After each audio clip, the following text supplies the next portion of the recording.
નમસ્કાર, આપ નિહાળી રહ્યા છો GT9 ન્યૂઝ। હું છું મેઘા અગ્રવાલ અને સમય થયો છે આજના મહત્વના સમાચાર પર એક નજર કરવા। મોરીખા કેસમાં રીપોસ્ટમોર્ટમની કાર્યવાહી શરૂ। 2.5 મહિના બાદ મૃતદેહ બહાર કાઢવાની પ્રક્રિયા। વિડીયો રેકોર્ડિંગ મુદ્દે પરિવારજનોને પોલીસ અધિકારી વચ્ચે બોલાચાલી। વાવ તાલુકાના મોરીખા ગામમાં સ્વર્ગીય લખીરામભાઈ પરમારના મૃત્યુના મામલે મહત્વપૂર્ણ કાર્યવાહી શરૂ કરવામાં આવે છે। 2.5 મહિના બાદ દફન કરાયેલા મૃતદેહને રીપોસ્ટમોર્ટમ માટે બહાર કાઢવાની પ્રક્રિયા હાથ ધરવામાં આવી રહી છે। મળતી માહિતી મુજબ સમગ્ર કાર્યવાહી દરમિયાન મામલતદાર તથા SP કક્ષાના પોલીસ અધિકારી સહિત પોલીસ અને વહીવટીતંત્રના અધિકારીઓ હાજર છે।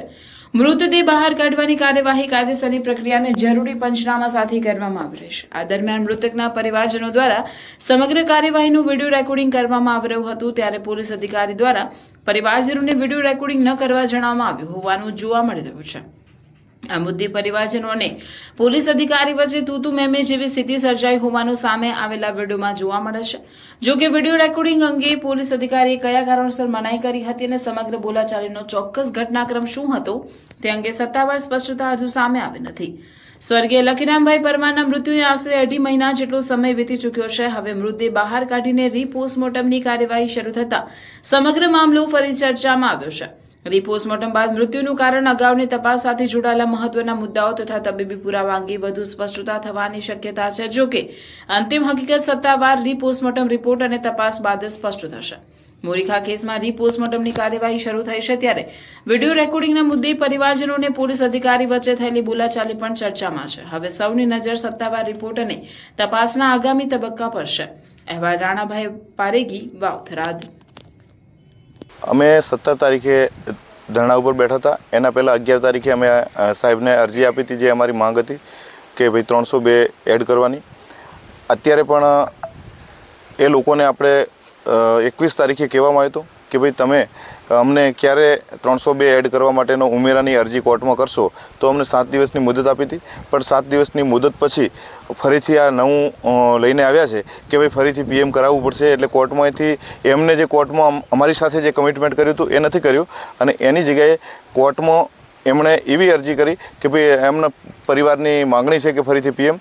તો ચલો અમે ફરીથી PM માટે પણ સહમત છીએ। અત્યારે ફરીથી PM માટે પણ અમે અહીંથી બોડી લઈને અમદાવાદ એમની રીતે બધું પ્રશાસન દ્વારા જે પ્રોસેસ કરી અને અમે અહીંયા હાજર હતા અને બોડી લઈને નીકળ્યા છીએ। પણ બોડીની અંદર 50 વખત PM કરશે તો પાણી જ આવવાનું છે। એનું કારણ છે કે આ લોકોએ પાણીની અંદર ડૂબાડીને જ માર્યો છે। એટલે પોલીસને જે જગ્યાએ કામગીરી કરવાની છે એ જગ્યાએ કામગીરી કરતી નથી, અને પોલીસ અલગ અલગ દિશામાં અમને દોડાવવાનું કામ કરે છે। અત્યારે હજુ અમે પોલીસ ઉપર ભરોસો 2 દિવસ પૂરતો રાખીશું। 2 દિવસ પછી જો આનું અમને જવાબ નહીં મળે તો અમે કંઈક અલગથી અમારું આયોજન છે, એ આયોજન અમે અત્યારે મીડિયાના સમક્ષ નહીં મૂકીએ, પણ પછી પ્રશાસન અને બધા જોશે। હા, 7 દિવસનું અલ્ટિમેટમ આપ્યું હતું। આપણે કોર્ટનો આદેશ થયો હોય તો કોર્ટનું આપણે માન રાખવું પડે, કારણ કે જે પણ છે તો આપણે કોર્ટને ઉપરું નથી। એટલે કોર્ટે રીપીએમ માટેનું જે પરમિશન આપી છે, તો અમે રીપીએમ માટે અત્યારે અમે સહમત થયા છીએ, અને રીપીએમ માટે આ લોકો અમદાવાદ બીજે મેડિકલ કોલેજમાં લઈને ગયા છે। પણ અમને આ રીપીએમ ઉપર કોઈ ભરોસો નથી, કારણ કે આ લોકો એવું થશે કે ભાઈ પાણીમાં, એટલે પાણીમાં જ થશે, કારણ કે આ બધું મિલીભગત છે। એટલે શું કરીએ, બીજું તો અમારી પાસે કોઈ રસ્તો નથી। પણ અમારી પાસે એક જ રસ્તો, આંદોલન છે।